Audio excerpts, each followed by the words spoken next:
हरियाली अमावस की कथा के अनुसार कहा जाता है कि एक राजा के बहू ने एक दिन मिठाई चोरी करके खा ली और नाम एक चूहे का दे दिया। यह बात जानकर चूहे को बहुत क्रोध आया और उसने तय किया कि एक दिन राजा के सामने सच लेकर ही आऊंगा।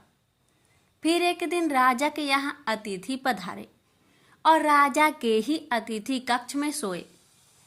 चूहे ने रानी के वस्त्र ले जाकर अतिथि के पास रख दिए। प्रातःकाल उठकर सभी लोग आपस में बात करने लगे कि छोटी रानी के कपड़े अतिथि के कमरे में मिले। यह बात जब राजा को पता चली तो उस रानी को घर से निकाल दिया। रानी प्रतिदिन संध्या को दिया जलाती और ज्वार बोती और पूजा करके गुड़ धानी का प्रसाद बांटती थी। फिर एक दिन राजा शिकार करके उधर से निकले तो राजा की नजर रानी पर पड़ी। राजा ने महल में आकर कहा कि आज तो वृक्ष के नीचे चमत्कारी चीज है। अपने झाड़ के ऊपर जाकर देखा तो ये आपस में बात कर रहे थे, आज किसने क्या खाया और कौन क्या है। उसमें से एक दिया बोला, आपके मेरे जान पहचान के अलावा कोई नहीं है। आपने तो मेरी पूजा भी नहीं की और भोग भी नहीं लगाया। बाकी के सब दिए बोले, ऐसी क्या बात हुई। तब दिया बोला, मैं राजा के घर का हूँ। उस घर की एक बहू थी, उसने एक बार मिठाई चोरी करके खा ली और चूहे का नाम ले लिया। जब चूहे को क्रोध आया तो रानी के कपड़े अतिथि के कमरे में रख दिए और राजा ने रानी को घर से निकाल दिया। वो रोज मेरी पूजा करती थी, भोग लगाती थी। उसने रानी को आशीर्वाद दिया और कहा कि सुखी रहो। उसने आगे बताया कि रानी की मिठाई चोरी की वजह से चूहे ने रानी की सारी अतिथि के कमरे में रखी थी और बेकसूर रानी को सजा मिल गई। फिर सब लोग पेड़ पर से उतरकर घर आए और कहा कि रानी का कोई दोष नहीं था। यह सुनकर राजा ने रानी को घर बुलवाया और फिर सुखपूर्वक रहने लगे। प्रेम से बोलिए भोलेनाथ की जय। पौराणिक कथा के अनुसार किसी नगर में एक राजा रहता था। राजा की रानी बहुत ही धार्मिक विचारों की थी। राजमहल के ठीक सामने साहूकार की एक हवेली थी। रानी और उस साहूकार की पत्नी की घनिष्ठ मित्रता थी। तभी एक दिन हवेली से साहूकार की पत्नी की रोने की आवाज आई। इस पर रानी ने उससे कारण पूछा। तब राजा ने बताया कि साहूकार का पुत्र मर गया है। रानी ऐसे दुख से वंचित थी, इसलिए वो राजा से एक बार फिर पूछी कि ये दुख क्या होता है। इस पर राजा ने बोला कि जब तुम्हारा बेटा मरेगा तब तुम्हें समझ आएगा। ऐसा सुनकर तुरंत रानी ने अपने बेटे को नीचे फेंक दिया, पर भगवान की कृपा से उसे कुछ नहीं हुआ। रानी ने फिर पूछा कि ये दुख क्या होता है। तब राजा ने रानी को जवाब देते हुए कहा कि जब पड़ोसी राज्य में युद्ध होगा और मैं उस युद्ध में अकेला जाऊंगा, इसके बाद जब तुम मेरे मरने का समाचार सुनोगी तब तुम्हें पता चलेगा। हालांकि रानी अमावस्या व्रत करती थी, जिस वजह से राजा युद्ध जीतकर वापस आ जाते हैं। रानी फिर से सवाल करती है। तब इसके बाद राजा ने कहा कि जब हम गंगा माँ के दर्शन को जाएंगे तब मैं वहाँ गंगा नदी में कूद जाऊंगा, फिर तुम्हें पता चलेगा कि दुख क्या होता है।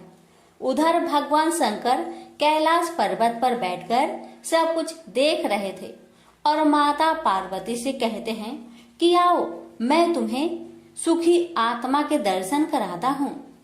इसके बाद भगवान शिव बकरे और माता पार्वती ने बकरी का रूप धारण करके एक बावली के पास घास चरने लगे। रानी ने उस बावली को देखकर कहा कि हम यही विश्राम करेंगे।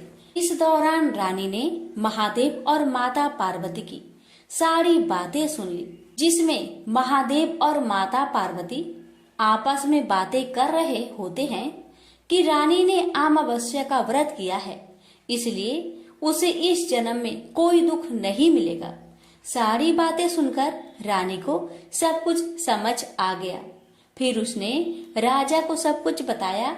ऐसा माना जाता है कि अमावस्या व्रत करने से इंसान के सभी संकट दूर हो जाते हैं।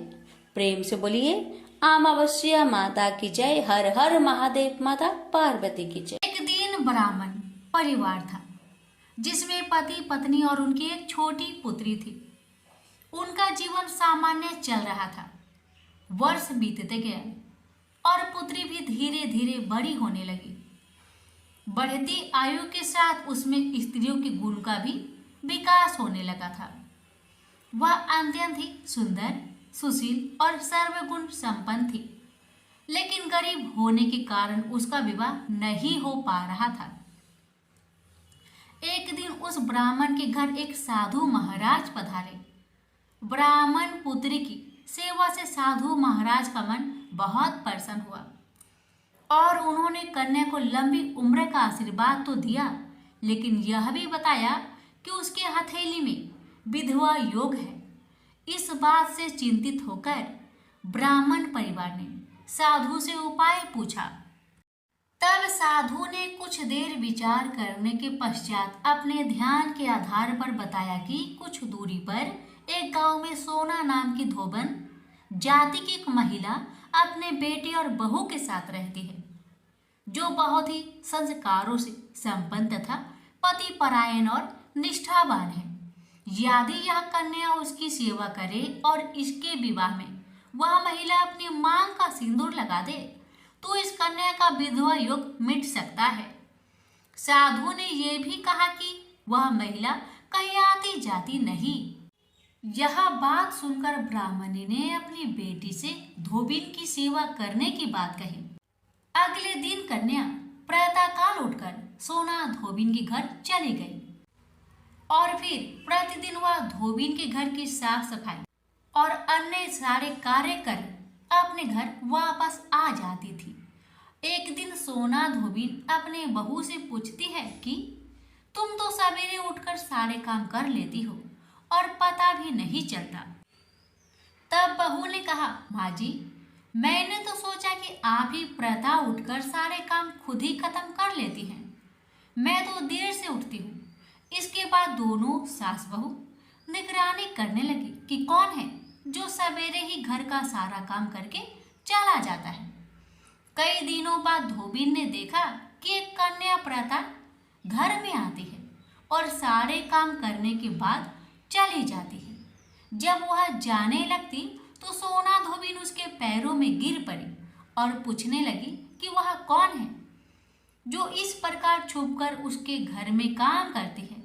तब कन्या ने साधु द्वारा कही गई सारी बात बताई। सोना धोबिन पति परायण थी, उसमें तेज था, इसलिए वह इस बात के लिए मान गई। सोना धोबिन के पति थोड़े अस्वस्थ थे, इसलिए उसने अपनी बहू से अपने लौट आने तक घर पर ही रहने को कहा। सोना धोबिन ने जैसे ही अपनी मांग का सिंदूर उस कन्या की मांग में लगाया, उसके पति की मृत्यु हो गई। थोड़े समय बाद उसे इस बात का पता चला। वह घर से निर्जल ही चल थी। यह सोचकर कि रास्ते में कहीं पीपल का पेड़ मिलेगा तो उसे भावड़ी देकर उसकी परिक्रमा करने के बाद ही जल ग्रहण करेगी। उस दिन अमावस्या थी। ब्राह्मण के घर मिले पुए पकवान की जगह उसने ईंट के टुकड़े से 108 बार भावड़ी देकर पीपल के पेड़ की 108 बार परिक्रमा की और उसके बाद जल ग्रहण किया। ऐसा करते ही उसका पति वापस जीवित हो गया। इसलिए माना जाता है कि इस दिन व्रत और आदि करने से पुण्य फल की प्राप्ति होती है। तुलसी से जुड़ी एक कथा बहुत प्रचलित है। श्रीमद् देवी भागवत पुराण में इनके अवतरण की दिव्य लीला कथा भी बनाई गई है। एक बार शिव ने अपने तेज को समुद्र में फेंक दिया था। उससे एक महातेजस्वी बालक ने जन्म लिया।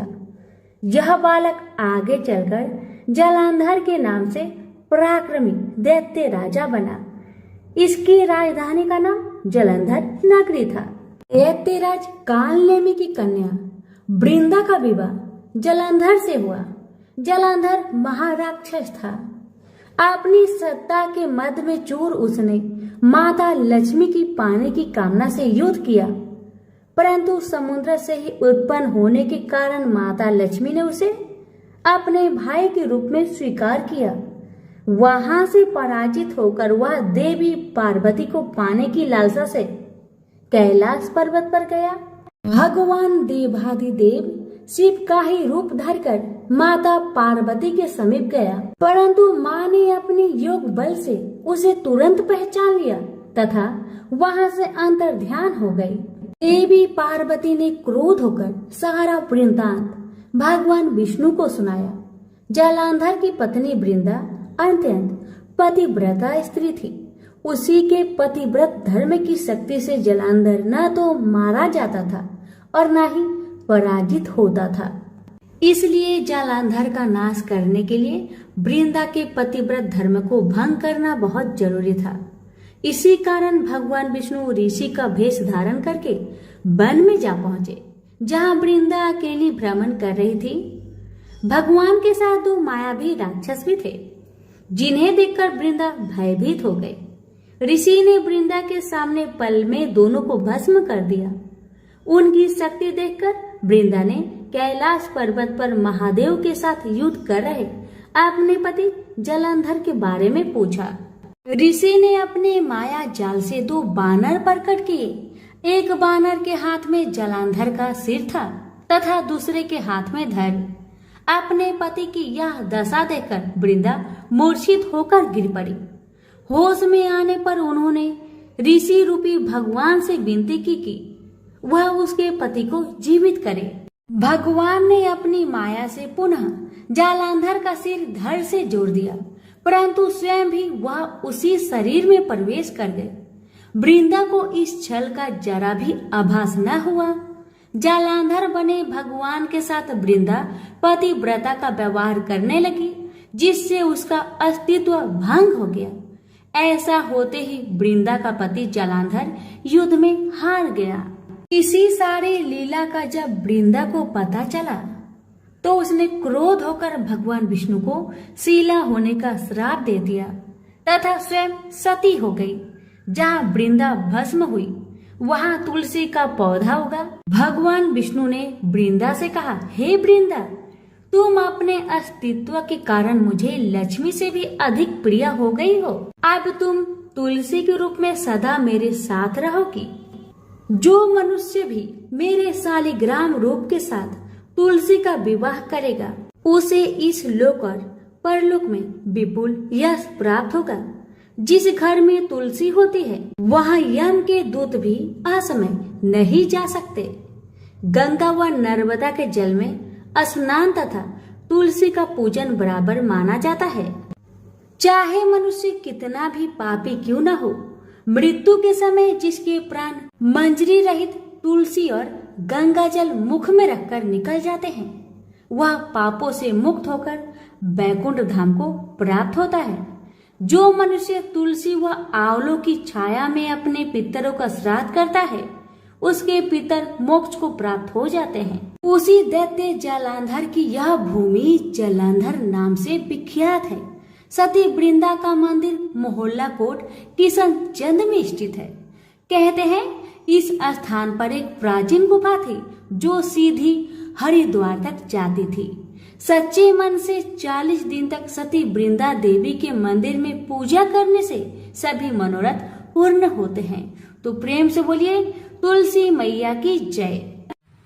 अर्जुन ने पूछा, हे भगवान, जो शास्त्र विधि को छोड़ श्रद्धा के साथ पूजन करते हैं उनकी निष्ठा किस प्रकार की है? सात्विकी है या राजसी है अथवा तामसी है? श्री कृष्ण जी बोले, प्राणियों के स्वभाव से ही सात्विकी, राजसी और तामसी ये तीनों प्रकार की श्रद्धा है। सुनो सुनो। स्वात्विकी पुरुष देवताओं को पूजते हैं, रजोगुण यज राक्षसों को पूजते हैं और तामसी जन भूत प्रेतों को पूजते हैं। जो लोग कपट, अहंकार, काम, विषय अनुराग और आग्रह युक्त शास्त्र में न कहा हुआ उग्र तप करते हैं, वे मूर्खता से केवल अपने शरीरस्थ आत्मा को ही नहीं बल्कि मुझे कष्ट देते हैं। उन्हें निश्चय ही आसुरी प्रवृत्ति की जानिए।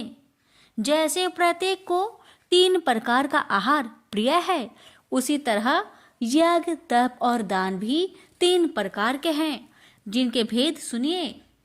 आयु, सत्व, बल, आयोग, सुख और प्रीति को बसाने वाले रस, घृत युक्त पोषक तथा आनंददायक आहार सात्विकों को प्रिय है। कड़वे, खट्टे, नमकीन, गर्म, तीखे, रूखे, चरपड़े तथा दुख, शोक एवं रोगजनक भोजन राजसी लोग को प्रिय है। पहरों का रखा हुआ, बासी, अनिरस, दुर्गंध युक्त, बासी, उचिष्ट, अपवित्र भोजन तामसी लोगों को प्रिय लगता है। यज्ञ करना ही है ऐसा मन को दृढ़ करके फल की इच्छा बिना विधि पूर्वक जो यज्ञ किया जाता है सात्विक है। फल की कामना से और लोक दिखावे के लिए जो यज्ञ किया जाता है उसे राजसी मानो। शास्त्र की विधि से हीन, अन्न दान, मंत्रहीन तथा बिना श्रद्धा के किया हुआ यज्ञ तामसी कहलाता है। देवता, द्विज, गुरु तथा विद्वान इनका पूजन, पवित्रता, ब्रह्मचार्य तथा अहिंसा का आचरण करना शारीरिक तप है। जिस वाक्य से किसी का दिल न दुखे, सत्य, प्रिय, हितकारी भाषण, स्वाध्याय का अभ्यास वाचिक तप है। मन की प्रसन्नता, चित्त की शांति, आत्मा निग्रह तथा निष्कपट रहना यह मानसिक तप है। यह तीनों प्रकार के तप यदि श्रद्धा से फल की इच्छा त्याग कर और योग युक्त होकर किए जाए तो सात्विक तप कहलाता है। जो अनित्य और क्षमा तप राजस है। जो दुराग्रह से आत्मा को कष्ट देकर वह दूसरे के नाश के लिए किया जाए उसे तामस कहते हैं। जो फल की इच्छा त्याग उत्तम बुद्धि से उत्तम स्थान में सत्य पात्र के बदले कोई वस्तु लेने की इच्छा बिना दिया जाता है उसे सात्विक दान कहते हैं। जो दान प्रत्युपकार एवं किसी फल की इच्छा से कलेश पूर्वक किया जाता है उसे राक्षस दान कहते हैं। ओम तत्व और सत्य ये तीनों ब्रह्म के नाम हैं।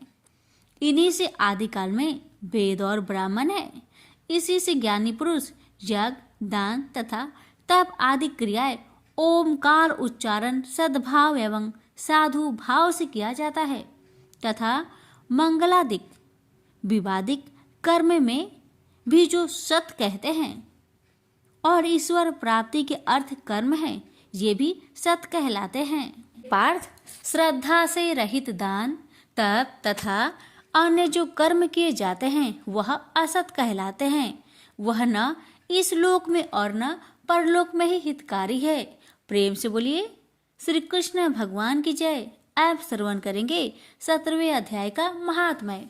श्री नारायण जी बोले, मंडलिक नामक देश में दुशासन नाम का राजा था। एक राजा किसी और देश का था। उन्होंने आपस में शर्त रखी कि हाथी लड़ाए और जिसका हाथी जीते सो अमुक धन लेगा। तब दूसरे राजा का हाथी जीता, दुशासन का हारा। कुछ ही दिन पीछे वह हाथी मर गया। तब राजा को बड़ी चिंता हुई कि एक तो द्रव गया, दूसरा हाथी मरा, तीसरा लोगों की हंसी, इससे निंदा हुई। उसी चिंता में राजा मर गया। अब यमदूत पकड़कर धर्मराज के पास ले गए। धर्मराज ने कहा, यह हाथी के मुंह से मरा है, अतः इसे हाथी की योनि दो। हे लक्ष्मी। राजा दुशासन सिंघल द्वीप में जाकर हाथी हुआ। वहां पर राजा के बहुत हाथी थे। दिन में ही वह भी था। उसे पिछले जन्म की याद भी मन में बारंबार यही बात कूदेरती कि मैं पिछले जन्म में राजा था, अब हाथी हुआ हूँ।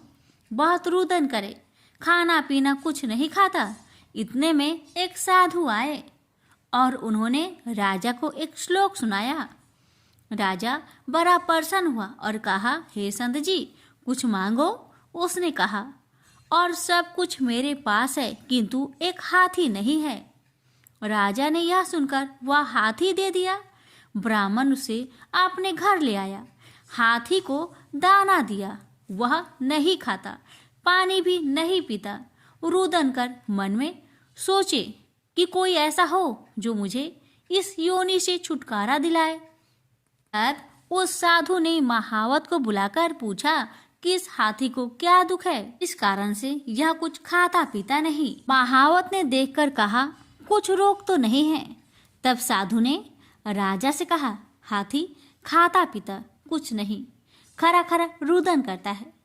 यह सुनकर राजा स्वयं देखने को आया।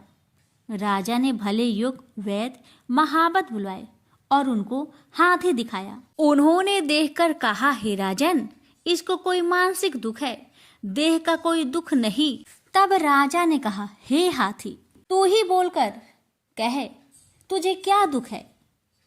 परमेश्वर की शक्ति से मनुष्य की भाषा में हाथी ने कहा, हे राजन, तू बड़ा धर्मज्ञ है और यह ब्रीब भी बड़ी बुद्धिमान है।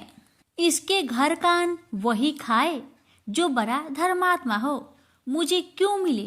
तब साधु ने कहा, हे राजा, अपनी हाथी फेर लो। राजा ने कहा, दान दिया हुआ हाथी नहीं फेरता, यह हाथी मरे चाहे जिए। तब हाथी बोला, हे संत, तुम मत घबरा, तेरे घर में कोई गीता का पोथी हो तो मुझे 17वें अध्याय का पाठ सुना दे। तब उस साधु ने ऐसा ही किया। हे लक्ष्मी, 17वें अध्याय का पाठ सुनते ही तत्काल हाथी की देह छूटी, देवदेही पाई तथा स्वर्ग से विमान आया। उस पर चढ़कर राजा के सामने खड़ा हुआ और राजा की स्तुति की। तू धन्य है, तेरी कृपा से मैं इस अधम देश से छूटा हूँ।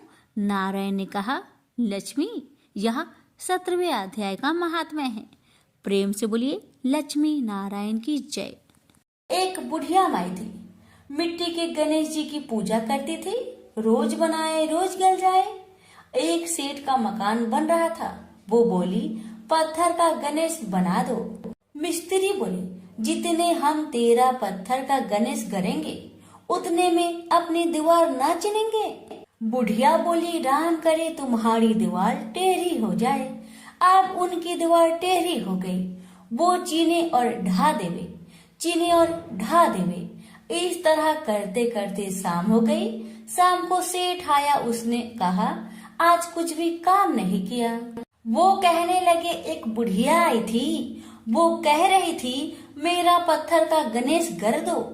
हमने नहीं गढ़ा तो उसने कहा तुम्हारी दीवार टेढ़ी हो जाए। तब से दीवार सीधी नहीं बन रही है, बनाते हैं और ढा देते हैं। सेठ ने बुढ़िया को बुलवाई। सेठ ने कहा, हम तेरा सोने का गणेश गढ़ देंगे, हमारी दीवार सीधी कर दो। सेठ ने बुढ़िया को सोने का गणेश गढ़ दिया। सेठ की दीवार सीधी हो गई। जैसे सेठ की दीवार सीधी की, वैसे सबकी करना। कहानी कहने वाले, सुनने वाले, हुक्कार भरने वाले सभी पर अपनी कृपा सदा बनाए रखना। प्रेम से बोलिए गजानंद भगवान की जय। एक लपसी था, एक तपसी था। तपसी हमेशा भगवान की तपस्या में लीन रहता था।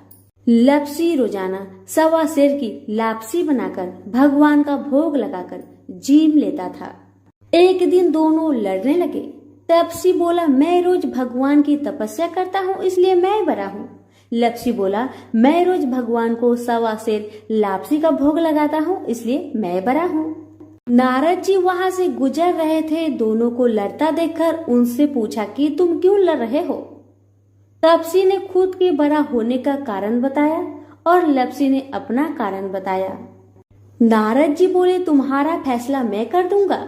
दूसरे दिन लपसी और तपसी नहाकर अपनी रोज की भक्ति करने आए तो नारद जी ने छुपकर 1.25 करोड़ की एक एक अंगूठी दोनों के आगे रख दिए। तपसी की नजर जब अंगूठी पर पड़ी तो उसने चुपचाप अंगूठी उठाकर अपने नीचे दबा लिया। तपसी की नजर अंगूठी पर पड़ी लेकिन उसने ध्यान नहीं दिया। भगवान को भोग लगाकर लापसी खाने लगा। नारद जी सामने आए तो दोनों से पूछा कि कौन बड़ा है। तो नारद जी ने तपसी से खड़ा होने को कहा। वो खड़ा हुआ तो उसके नीचे दबी अंगूठी दिखाई पड़ी। नारद जी ने तपसी से कहा, तपस्या करने के बाद भी तुम्हारी चोरी करने की आदत नहीं गई, इसलिए लापसी बड़ा है और तुम्हें तुम्हारी तपस्या का कोई भी फल नहीं मिलेगा। तपसी शर्मिंदा होकर माफी मांगने लगा। उसने नारद जी से पूछा, मुझे मेरी तपस्या का फल कैसे मिलेगा?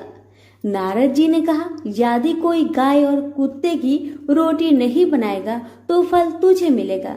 यदि कोई ब्राह्मण को भोजन करवाकर दक्षिणा नहीं देगा तो वह फल तुझे मिलेगा। यदि कोई साड़ी के साथ ब्लाउज नहीं देगा तो फल तुझे मिलेगा।